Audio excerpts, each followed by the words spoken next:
Nesta edição do PB Desporto, quarta-feira, dia 26 de novembro de 2025, iremos analisar com Antônio Manuel Góes, direto do Rio de Janeiro, a final antecipada para o Flamengo, que literalmente bateu na trave. O Flamengo teve algumas oportunidades que foram na trave do goleiro do Atlético Mineiro, Everson, fez uma grande partida, mas ainda assim, com o empate e a derrota do Palmeiras, mais uma neste Campeonato Brasileiro, o Flamengo está muito perto de conquistar pela 9ª vez o Campeonato Brasileiro. E será tema para Antônio Manuel Góes daqui a pouquinho, fiquem ligados, porque iremos também analisar os confrontos definidos na última terça-feira em sorteio na cidade do futebol, em Oeiras,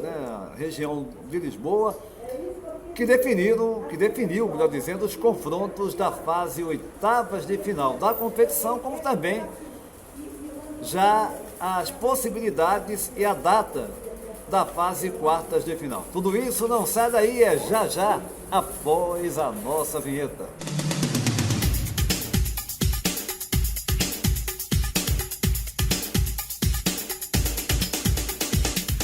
E a gente inicia mais uma edição do PB Desporto, edição essa que tem o oferecimento da Agores Esportes.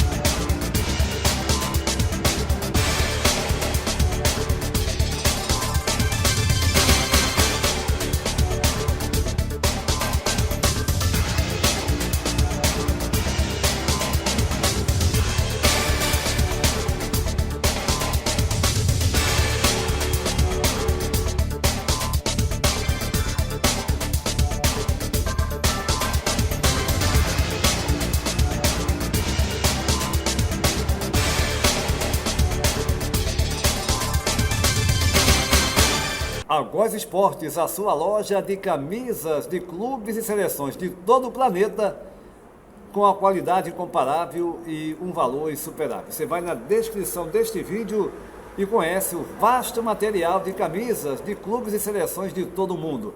Mas eu vou imediatamente ao Rio de Janeiro, Antônio Manuel Góes. Os dois jogos mais aguardados dos últimos dias, porque envolvia as duas equipes que estão na luta já há um bom tempo, de forma mais concreta, pela conquista do Campeonato Brasileiro, edição 2025. De um lado, Flamengo e Atlético, ou melhor, Atlético Mineiro e Flamengo, jogo realizado na Arena MRV em BH, estádio do Galo Mineiro. E no outro confronto, ambos começando no mesmo horário, tivemos o Palmeiras encarando o Grêmio na casa do adversário, na Arena Grêmio. E eis que o Palmeiras, que começou melhor, saiu na frente, sofreu a virada, fez um gol ainda no final, mas acabou perdendo 3-2 para a equipe do Grêmio porto-alegrense.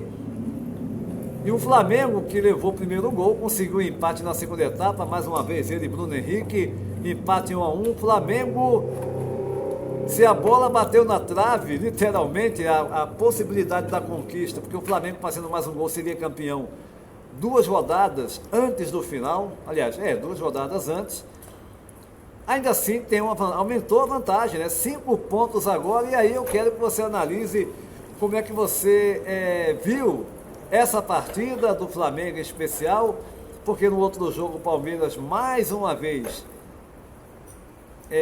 perdeu, não consegue vitória, e agora o Flamengo fica literalmente também com a vaga na mão, porque vencendo o jogo com o Ceará na última rodada, independente do resultado do Palmeiras contra o Atlético, Flamengo será campeão pela 9ª vez do Campeonato Brasileiro, hein, Antônio Manuel? Um abraço.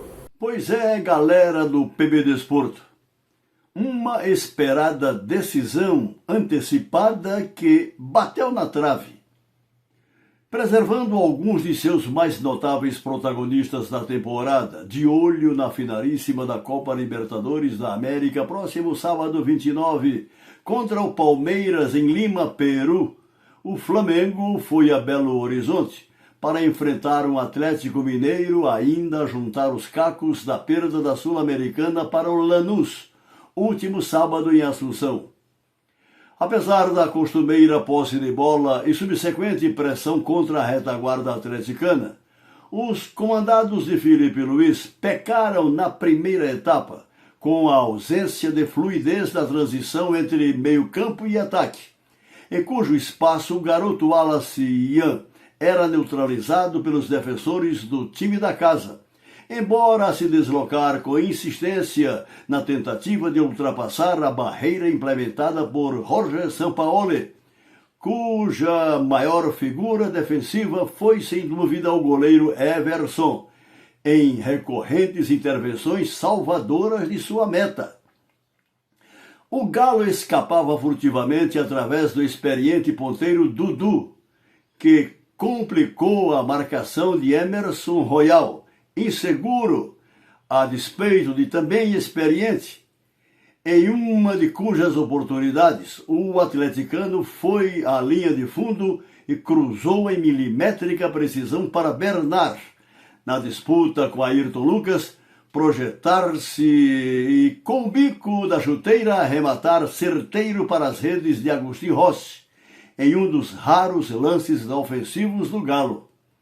Ao retomar as rédeas do jogo com desvantagem no placar, o Flamengo pecou pelo misto da imprecisa pontaria e má sorte, principalmente de Samuel Lino, a ensejar magníficas defesas de Everson, que acabou afinal eleito com justiça o nome do jogo. Sobressaiu, entretanto, no curso da partida uma faceta até então desconhecida de Sampaoli, como uma retranca à luz dos melhores tempos do português José Mourinho. O polêmico treinador argentino estabeleceu uma compacta linha de 6 defensores a inviabilizar os avanços do adversário.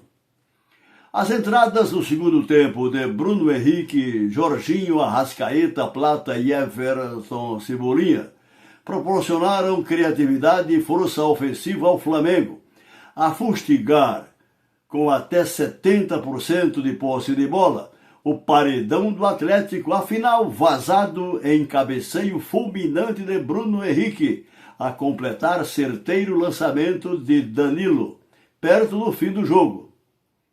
Enquanto isso, em Porto Alegre, o Palmeiras, que fez 1-0 e foi superior ao Grêmio na fase inicial, apesar de formado majoritariamente por jogadores ditos reservas, sofreu a reviravolta dos gaúchos de Mano Menezes, que chegaram a 3-1, placar finalizado em 3-2 pelo Verdão nos instantes finais do embate.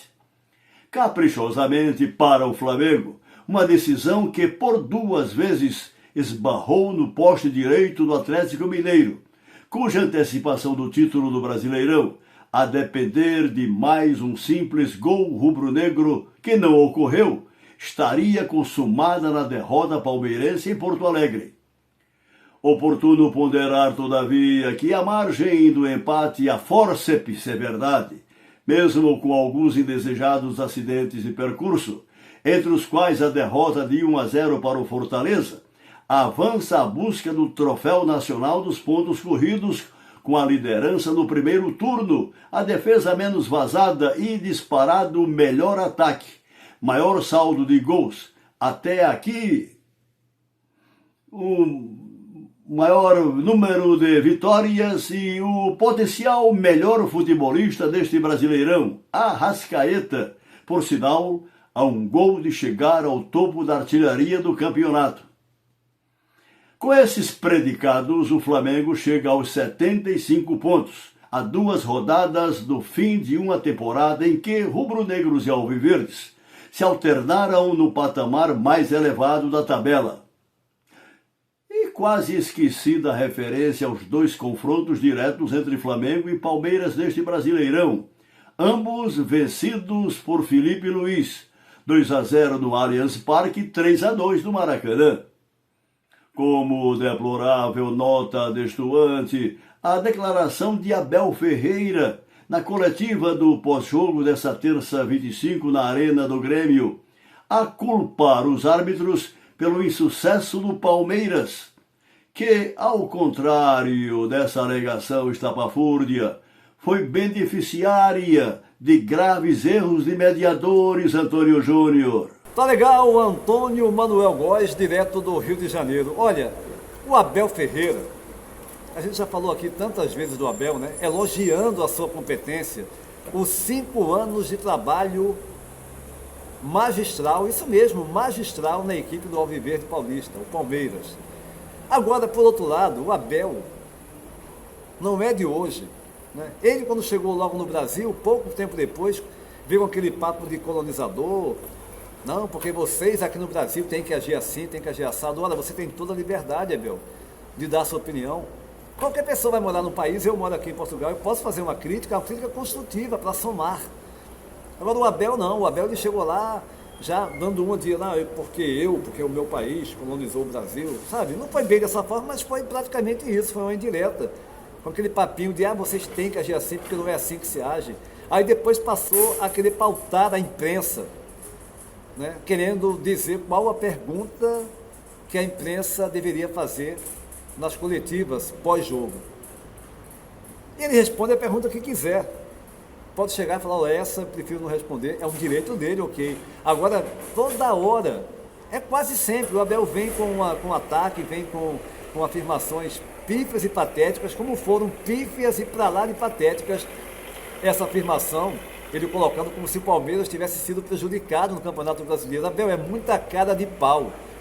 É muita cara de pau, sim, do senhor Abel Ferreira, porque o Palmeiras, e a gente aqui fala a verdade, a gente aqui analisa o futebol de forma totalmente imparcial. É lógico, todo mundo tem um clube, mas o jornalista, o torcedor tudo bem, vai lá, movido pela paixão, mas o jornalista tem que analisar de forma imparcial, né? Então, a verdade é que o Palmeiras, todo mundo sabe disso, só não aquele torcedor mais fanático do Palmeiras que não aceita, foi beneficiado. E quando a gente fala beneficiado, não é que tenha um complô, não, para beneficiar o Palmeiras. É claro que não, gente. Mas foram erros de arbitragem seguidos em pelo menos 6, 7 jogos, em 4 deles de forma escancarada. O principal com o São Paulo, né, que teve aquele pênalti não marcado claríssimo, a expulsão do Andrés Pereira, que não ocorreu numa falta criminosa, recebeu apenas o amarelo. E o Palmeiras acabou virando o jogo, né? O São Paulo ficou com um jogador a menos, o pênalti que não foi dado para o São Paulo, né? Foi prejudicado totalmente. Depois teve penalidades escancaradas no jogo contra o Sport da primeira, logo no primeiro turno, né, do Brasileirão, contra o Vitória também, ainda no primeiro turno. O jogador do Palmeiras, não me recordo agora, entrou na área, quando o jogador do Vitória chegou perto, ele deu um pulo, deu um peixinho, parecia até que era Dadá, que sabe, aquilo quando tem a largada na piscina, numa prova na piscina. E aquele jogo contra o Botafogo lá no Engenhão? O Botafogo teve uma penalidade máxima clara, feita por um dos zagueiros do Palmeiras, o juiz, né, simplesmente mandou seguir, e ali iria ser o empate do Botafogo, possivelmente. Ou seja, pelo menos o quê? 6, 8 pontos que o Palmeiras poderia ter a menos. O Abel não fala disso, né, Abel? Agora vem falar que o Palmeiras foi prejudicado, é muita cara de pau, senhor Abel Ferreira. É um ótimo técnico, continua fazendo o seu trabalho. Agora, essas afirmações pífias e patéticas não cabem, né? Não cabe, não tem menor cabimento. Mas vamos falar agora da Taça de Portugal, porque tivemos o sorteio na última terça-feira na cidade do futebol, em Oeiras, Grande Lisboa, que definiu os confrontos da fase oitavas de final, as datas, né, desses confrontos, como também as possibilidades de confronto na fase seguinte, a fase quartas de final, que vai ocorrer em janeiro. Os jogos dessa fase quartas de final, com os jogos confirmando as partidas ocorrendo entre 16 e 18 de dezembro próximo, com o nosso Antena Arcanjo passando para vocês, teremos Lusitano de Évora contra a FAF, Casa Pia e Torreense, Futebol Clube do Porto e Famalicão, Vila Meã e União de Leiria, Caldas e Braga, Farense e Benfica, Santa Clara e Sporting e Vitória de Guimarães e Aves. Um detalhe, né, a gente vai passar nas próximas edições as possibilidades de confrontos na fase quartas de final, mas um desses confrontos que pode ocorrer, é o clássico Futebol Clube do Porto e Benfica. Seria realmente um grande jogo na fase quartas de final, o clássico de duas das maiores equipes do futebol português.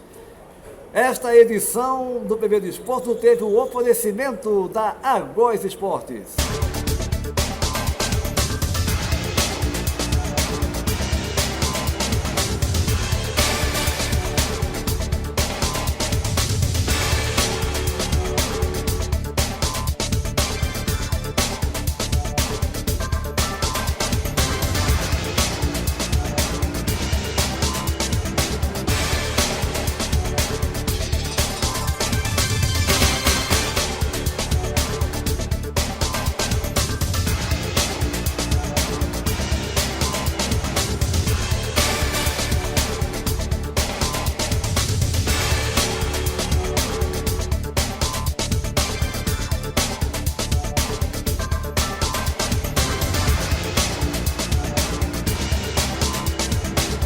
Argós Esportes, a sua loja de camisas de clubes e seleções de todo o planeta, com a qualidade incomparável e um valor insuperável. Você vai na descrição deste vídeo e acessa todo o vasto material de camisas de clubes e seleções de todo o mundo. Esta edição do PB do Esporte vai ficando por aqui, convidando você para se inscrever no nosso canal, deixar o seu like e compartilhar os nossos vídeos em suas redes sociais. Lembrando, sexta-feira tem resenha da bola sobre a grande final da Libertadores, Flamengo e Palmeiras, Palmeiras e Flamengo em Lima, no Peru. A todos um abraço e até a próxima!